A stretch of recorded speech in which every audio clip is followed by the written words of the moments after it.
कस्तुरीच्या रसिक प्रेक्षकांना वृंदा आशयचा अगदी मनोभावे नमस्कार.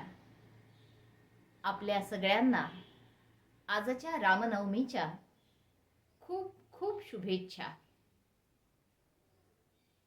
खरं म्हणजे मी जेव्हा देव या विषयाबद्दल विचार करायला लागते ना, कशी माणसं आहोत ना आपण, देवाला सुद्धा विषय करून टाकतो. असं बोलायला शब्द सापडणं सुद्धा तसं थोडंसं अवघडच असतं. तर मला म्हणायचं, जेव्हा मी देव या संकल्पनेबद्दल, देव या अनुभवाबद्दल, देव या चैतन्याबद्दल विचार करायला लागते ना, तेव्हा मला लक्षात येतं, हा देव अगदी लहानपणापासून माझ्या सोबत आहे, सातत्यानं वावरतो आहे, पाहतो आहे. माझ्यासोबत म्हणजे तो फक्त माझ्यासोबत नसतो, तो आपल्यातल्या प्रत्येकासोबतच आहे, नेहमीच असतो आणि नेहमीच राहील. पण आज मी माझ्याबद्दल तुमच्याशी थोडं बोलणार आहे. म्हणून माझं, किंवा आपण असं म्हणूयात, वृंदा आशय या नावानी जे एक व्यक्तिमत्व वावरतं आहे, त्या व्यक्तिमत्वाबद्दल मला तुमच्याशी थोडंसं बोलावं वाटतंय. आणि तर मी तुम्हाला सांगत होते की मी जेव्हा देवाबद्दल विचार करायला लागते तेव्हा माझ्या लक्षात येतं, मी खूप लहानपणापासून डायरी लिहिण्याची मला सवय होती. आणि त्या डायरीमध्ये मी अक्षरशः देवाशी संवाद साधायचे. देवा, आज असं झालं, तसं झालं, मला हे अमुक म्हणलं, तमुक म्हणलं, माझ्या मनाला असं वाटलं, मी तसं केलं, हे जरा चुकलं, ते थोडं बरोबर वाटलं. असं एक साधारण 2-3 डायऱ्या सहजपणाने लिहिलेल्या असतील.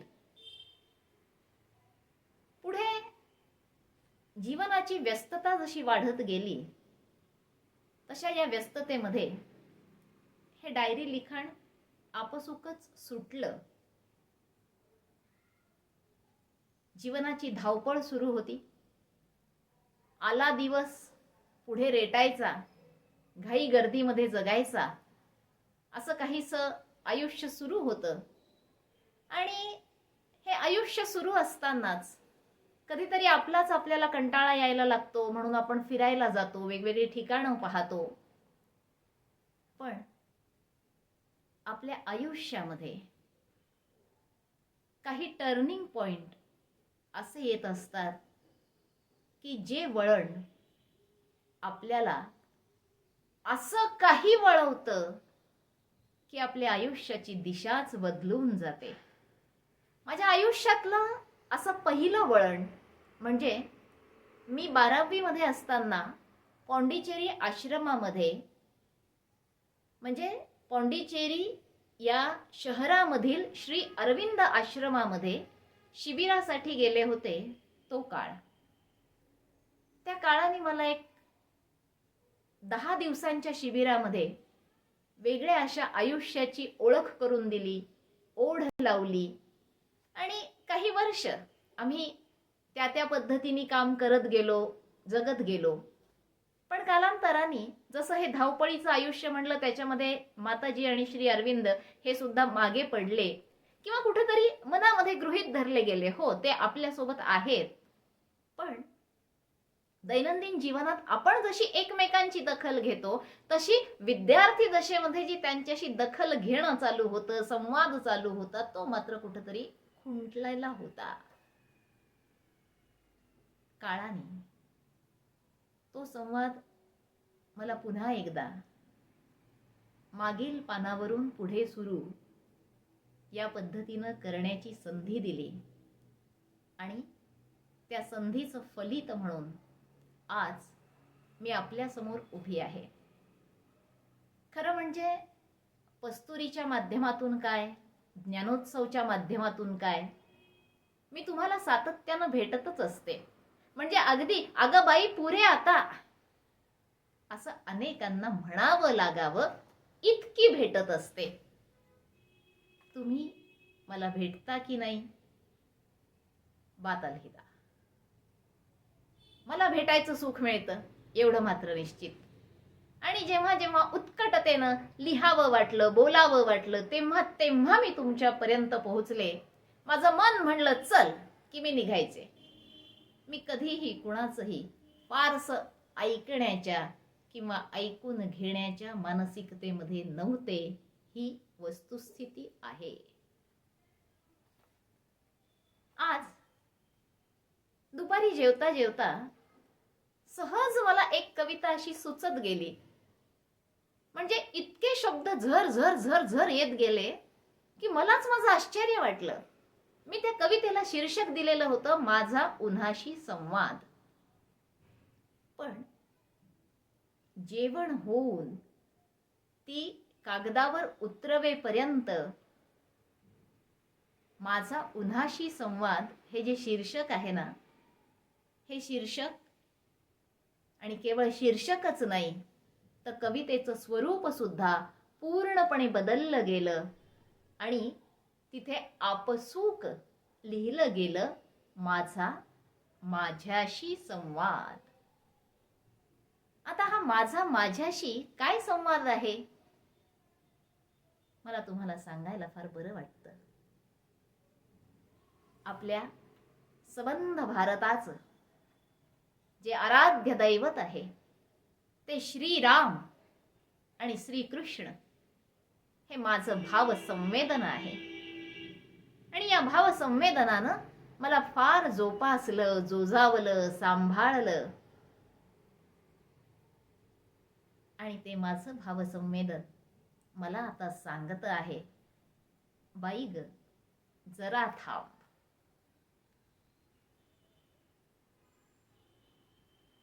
या काळाबद्दल मी फारसं बोलणार नाही. माझ्या कवितेमध्ये मात्र आपसूक त्याच्याबद्दल बोललं गेलंय. पण मी तुम्हाला म्हणलं ना, माझ्या मनातली कविता निराळी होती, ती प्रत्यक्षामध्ये मात्र वेगळीच उतरत गेली. आणि मला लक्षात आलं, हो आता या आराध्य दैवतानं आपल्या रथाचा कासरा सांभाळलेला आहे आणि तो सांगतोय इकडं नाही इकडे जायचंय, मी जिकडे नेईल तिकडे जायचंय. मी त्याचं न ऐकण्याचा प्रश्नच निर्माण होत नाही. कारण मला माहिती आहे मी लहानपणापासून जे काही करत आले ते तो सांगेल ते तोच करता करविता. आणि तो करता करविता जर आज मला थांब म्हणून सांगत असेल तर मी त्याला नाही म्हणणार नाही. तुमच्यासारखा प्रश्न मला सुद्धा पडला. मग मी आता लेखन थांबवणार का? मी आता बोलणं थांबवणार का? कारण तो माझा स्वधर्म आहे. आणि मग स्वधर्म सोडून मी जगणार का? तर अर्थातच याचं उत्तर आहे नाही. मी स्वधर्म सोडणार नाही. अगदी या क्षणी सुद्धा किमान 5 ते 6 विषय माझ्या डोक्यामध्ये आहेत की जे मला तुमच्यापर्यंत पोहोचवायचे. आणि म्हणून मला वाटतं परमेश्वरानं आज्ञा दिली तर मी लिहिती राहीलच. पण सोशल मीडियावर मी येणार नाही, मी शेअर करणार नाही. परमेश्वरानं ज्ञानोत्सव हे संकेतस्थळ आणि पस्तुरी हे यूट्यूब चॅनल माझ्या हातामध्ये दिलं, मला हवं तसं खेळू दिलं. आणि मला वाटतं त्यानं स्वतःच या दोघांनाही एका विशिष्ट मर्यादेपर्यंत सशक्त देखील केलेलं आहे. आणि म्हणून मी आता असेल फक्त तिथे, आणि ते सुद्धा जेव्हा तो सांगेल, जेव्हा उत्कटतेनं लिहावं वाटेल, काहीतरी वेगळं आपल्याकडे करण्यासारखं आहे असं वाटेल, फक्त तेव्हा आणि तेव्हाच. तर तुम्हाला मी सांगत होते माझ्या कवितेबद्दल. कवितेचं शीर्षक आहे संवाद माझा माझ्याशी.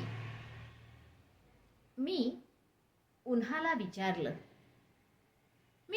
विचारलं, का रे उन्हा, काय होता माझा गुन्हा? मला सावलीतून खेचत नेऊन का गेलास तुझ्या घरात घेऊन? मी उन्हाला विचारलं, का रे उन्हा, काय होता माझा गुन्हा? मला सावलीतून खेचत नेऊन का गेलास तुझ्या घरात घेऊन? ऊन तेव्हा प्रखर होतं, माणसासारखं तीक्ष्ण दृष्टीनं माझ्याकडे बघत होतं. म्हणालं, आधी मला जरा घाबर, मग तोंड वर कर. ऊन म्हणालं, आधी जरा मला घाबर, मग तोंड वर कर. मी हसले खळखळून, ऊन गेलं गडबडून. वेड लागलं का हिला, ते बघू लागलं वळून. मी म्हणलं, बा उन्हा, कशी असो तुझी गती, काही असो तुझी गती, आम्ही मात्र साऱ्यांशीच करतो दोस्ती. ऊन जरा नरमलं, मनातल्या मनात वरमलं. पण चार चौघांना काय सांगणार, म्हणून मनातच शरमलं. सांगू लागलं मला पुन्हा, मोठा आहे तुझा गुन्हा. इथेच उन्हात उभं राहायचं, पोळलं तरी नाही पळायचं. कडक उन्हात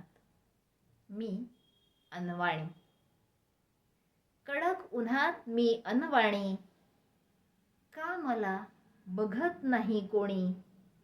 पोळून ढसढसा रडले,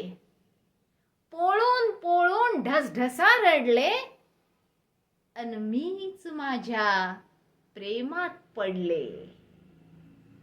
कळलं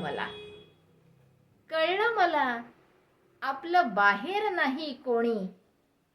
चला तर जाऊ आत वळूनी, मन रमवू थोडं खेळ खेळूनी.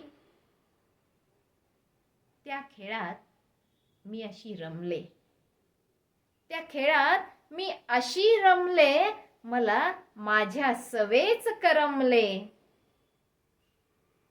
वाटलं होतं उन्हाला, जरा हिला लागेल गरम, म्हणजे आपसूक होईल नरम. वाढवत नेली त्यांनी उष्णता, मग देवच झाला माझा श्रोता. इतकी रडले गळ्यात पडून, की घेतली त्यानं सगळी आवरण काढून. मग मीच झाले खूप थक्क, कारण प्रकाश पसरला एकदम लख्ख. गोड हसला तो मुरलीवाला गोड हसला आणि मला म्हणाला, किती त्रास करून घेतेस जीवाला, अशी कशी तू विसरली? ही सारी बीज मीच पेरली. माझी पोरगी नको मला नाजूक साजूक,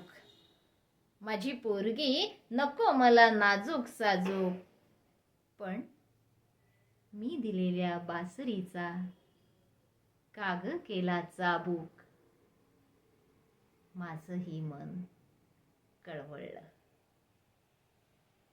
तो सांगत होता, बाळे, कठोर जगात वावरायला आपलं परक ओळखायला थोडं तापवावं लागतं. बाळे, कठोर जगात वावरायला आपलं परक ओळखायला थोडं तापवावं लागतं. मग अंतरीचं सोनं बघ कसं लकाकतं.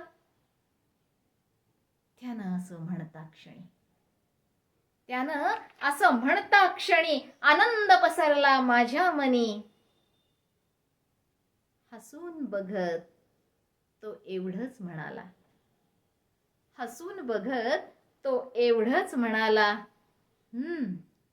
चढ आता वर एकेका पायरीनी. माझ्या प्रियजनांनो, त्यातली त्यांनी मला सुचवलेली पहिली पायरी म्हणजे सोशल मीडियाचा निरोप घेणं. आणि म्हणून आज इथे येऊन मी आपला रीतसर निरोप घेत आहे.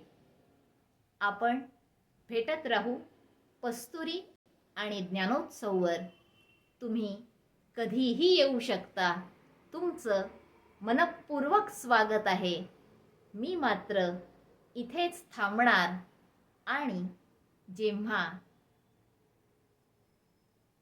त्याची इच्छा असेल, आदेश असेल, तो मला सांगेल तेव्हाच मी पस्तुरी आणि ज्ञानोत्सववर येणार. त्याला कळलं असेल, खिलाडी अजून कच्चा आहे, अभ्यास बराच बाकी आहे. सांगतो आहे, पक्का करून घे. अभ्यास पक्का झाला की पुन्हा भेटू. तोपर्यंत श्री कृष्णार्पणमस्तु. धन्यवाद.